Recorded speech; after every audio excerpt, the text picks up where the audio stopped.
ইয়াতে আৰু সেইটোৱে 17 বছৰে ATCত হৈ আছিলে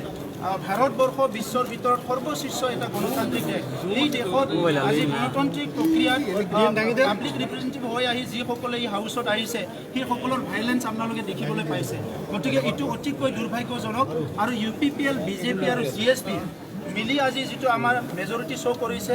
আমাৰ গভৰ্ণমেণ্ট অলৰেডি ফৰ্ম কৰা হৈছে আৰু আমাৰ দিনত আমি তেনেকুৱা কোনো অগণতান্ত্ৰিক প্ৰক্ৰিয়া ইয়াতে হ'বলৈ নিদিওঁ ইয়াত ৰাইজৰ চৰকাৰ হ'ব গণতন্ত্ৰ ইয়াতে সদায় থাকিব তেনেকুৱা অগণতান্ত্ৰিক শক্তিবিলাক চিৰদিনৰ কাৰণে সবে ৰাইজে মিলি পেলাই শেষ কৰিব লাগিব আৰু গণতান্ত্ৰিক প্ৰক্ৰিয়াটো ইয়াতে সদায় জীয়াই ৰাখিব লাগিব আমাৰ UPPL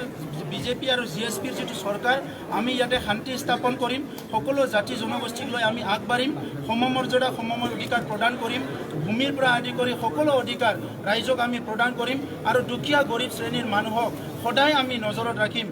আমাৰ অঞ্চলৰ যিখিনি দুখীয়া গৰীব মানুহ যি জনগোষ্ঠীৰে নহওক কিয় তেখেতৰ সমস্যাবিলাক আমি সমাধান কৰাৰ কাৰণে সবচে প্ৰায়ৰিটিত আমি কাম কৰিম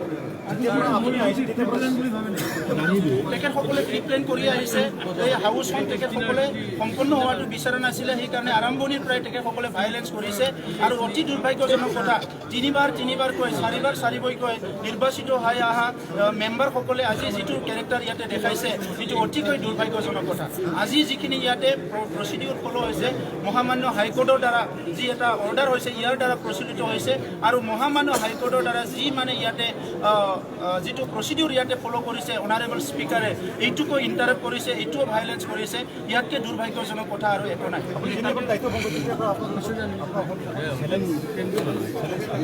এইটো প্ৰত্যাহ্বান থাকিব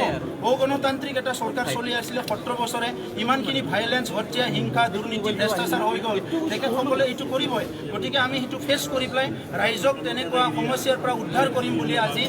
নিৰ্বাচিত হৈ আহিছোঁ আজি আমাৰ সকলো আজি যিখিনি আমাৰ UPPLৰ আজি ইয়াত নিৰ্বাচিত হৈছে ইয়াত সংগ্ৰামী নেতা গোবিন্দ বসুমতাৰী আছে ইয়াত সংগ্ৰামী নেতা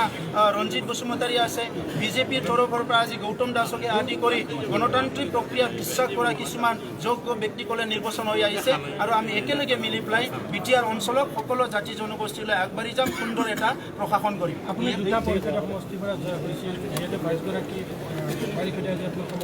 আপুনি পদক্ষেপ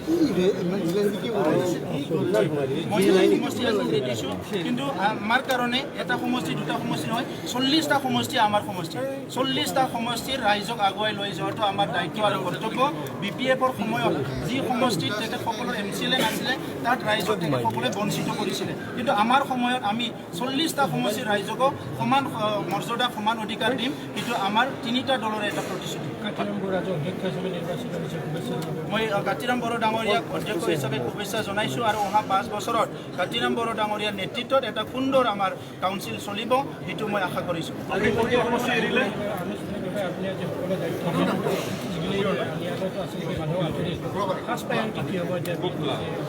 সবচে ভাল এটা নিকা আৰু স্বচ্ছ প্ৰশাসন গঢ়ি তুলিব লাগিব আমাৰ ইলেক্টেড যিখিনি কেবিনেট মেম্বাৰ আছে আমি একেলগে বহিম এই খ্ৰীষ্টমাছৰ পিছতে আমি এদিন পিছতে আমি বহিম আৰু আমাৰ যিখিনি এডমিনিষ্ট্ৰেটিভ যিখিনি বিভিন্ন সমস্যা আছে এই সমস্যাবিলাক প্ৰায়ৰিটিত আমি সমাধান কৰিম তাৰপিছত যিবিলাক ৰাইজৰ কাৰণে আগতে যিবিলাক স্কিম ধৰা আছিলে যি স্কিমবিলাকৰ কোনো মানে নিয়ম নীতি ফ'ল' কৰা নাই ৰাইজৰ যিখিনি প্ৰায়ৰিটি কামবিলাক আধৰুৱা হৈ আছে সেই কামবিলাক আমি চোৱা চিতা কৰিম আৰু আমি বিচাৰিম কি নিকা আৰু স্বচ্ছ প্ৰশাসন লাগে আৰু সকলো ৰাইজে যাতে এই প্ৰশাসনৰ পৰা কিবা নহয় কিবা সুবিধা পায়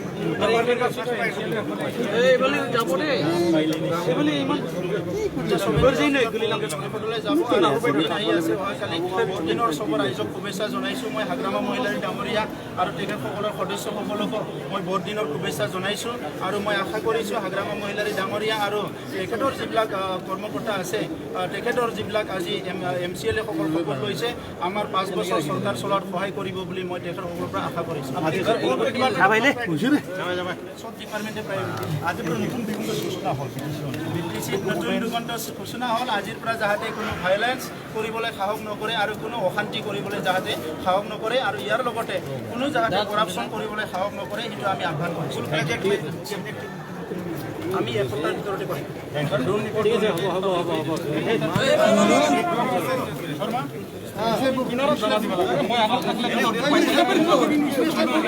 মোৰ কষ্ট হয় না